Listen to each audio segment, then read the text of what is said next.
Welcome to Telangana వెలుగు. నేను మీ రాజు. Bharatiya Janata party నూతన అధ్యక్షుడికి ఫైనల్ ఎండ్ కార్డ్ పడ్డట్టు కూడా తెలుస్తుంది. సో దాదాపుగా 4 నుంచి 5 మంది ఈ రేస్ లో ఉన్నారు. సో మరి భారతీయ జనతా పార్టీ అధ్యక్షుడు ఎవరు? ఇటు రేవంత్ రెడ్డికి అటు కేసీఆర్ కి ధీటుగా ఎదుర్కొనే నాయకుడు ఎవరు? ఎందుకు చెప్తున్నానంటే ఆల్రెడీ బీఆర్ఎస్ పార్టీ 10 సంవత్సరాలు అధికారంలోకి వచ్చింది. తర్వాత కాంగ్రెస్ పార్టీ అధికారంలోకి రావడం అనేది జరిగింది. సో మూడో అతిపెద్ద పార్టీగా భారతీయ జనతా పార్టీ ఉంది.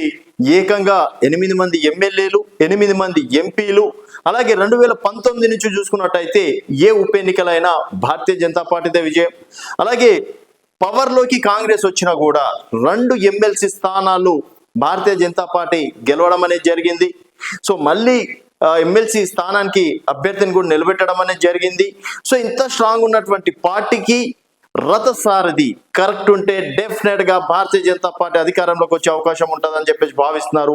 గతంలో బండి సంజయ్ ఉన్నప్పుడు పాదయాత్ర చేపట్టి, ప్రజా సంగ్రామ యాత్రతోటి పాదయాత్ర చేపట్టి పల్లెలలో కూడా భారతీయ జనతా పార్టీ జెండా ఎగిరేయడం, అలాగే ఉప ఎన్నికల్లో భారతీయ జనతా పార్టీ గెలుపు కోసం, అలాగే రాష్ట్రంలో ఈరోజు 8 స్థానాలు ఉన్నాయంటే దాదాపుగా ఒక 35 నుంచి 45% వరకు క్రెడిట్ మాత్రం డెఫినెట్ గా బండి సంజయ్కి ఇవ్వాలి. సో ఆ రోజు బండి సంజయ్ చేసినటువంటి పోరాటం కావచ్చు, ఏకంగా కేసీఆర్ ని ఇందిరా పార్క్ దగ్గర దీక్ష కూర్చోబెట్టే స్థాయికి తీసుకొచ్చాడంటే మరి అలాంటి దూకుడు ఉన్నటువంటి నాయకుడు ఉంటే డెఫినెట్ గా భారతీయ జనతా పార్టీ అధికారంలోకి వచ్చే అవకాశం ఉంటుంది. మరి ఇక్కడ బండి సంజయ్ మాత్రం నాకు ఇష్టం లేదని చెప్పారు. అలాగే ఈటెల రాజేందర్ మాత్రం రేస్ లో ఉన్నారు. డెఫినెట్ గా 99% ఈటెల రాజేందర్ గారి పేరు ఫైనల్ అయిపోయినట్టు కూడా తెలుస్తుంది.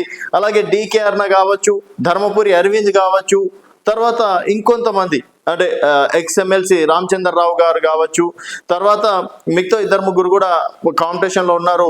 సో బీసీ నేతకే ఈ అధ్యక్ష పదవి ఇవ్వాలి.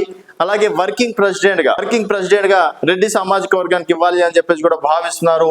మరి ఈటెల రాజేందర్ కి రాష్ట్ర అధ్యక్షుని పదవి ఇచ్చేసి ఓసీ సామాజిక వర్గానికి వర్కింగ్ ప్రెసిడెంట్ లాంటి ఏదైనా పోస్ట్ ఇస్తారా అనేది చూడాలి. సో దాదాపుగా ఈటెల రాజేందర్ పేరు ఖరారైనట్లు కూడా తెలుస్తుంది. ఈటెల రాజేందర్ గారి అనౌన్స్మెంట్ ఈ రోజు రాత్రి వరకన్నా రేపటి వరకన్నా వచ్చే అవకాశాలు ఉన్నాయని చెప్పేసి కూడా చెప్పుకోవచ్చు. అలాగే నిన్న మొన్నటి నుంచి ఆచారి పేరు కూడా బలంగా వినిపిస్తుంది. ఒక బీసీ బిడ్డ కాబట్టి, అలాగే ఇప్పటి వరకు ఇతర పార్టీ మారకుండా సిన్సియర్ గా భారతీయ జనతా పార్టీలోనే నడుచుకుంటూ వెళ్తున్నారు. ఒక కార్యకర్త స్థాయి నుంచి ఈరోజు బీసీ కమిషన్ మెంబర్ వరకు కూడా ఆచార్య గారు ఎదిగారు. మరి ఆచార్య పేరు కూడా బలంగా వినిపించింది. సో ఇటు ఈటెల రాజేందర్కి ఇస్తారా, ఇంకెవరికి ఇస్తారా, ఎవరికి ఇస్తే బీజేపీ అధికారంలోకి వచ్చే అవకాశం ఉందనేది మీ అభిప్రాయాల కింద కామెంట్ రూపంలో తెలియజేయండి. చూస్తూనే ఉండండి తెలంగాణ వెలుగు.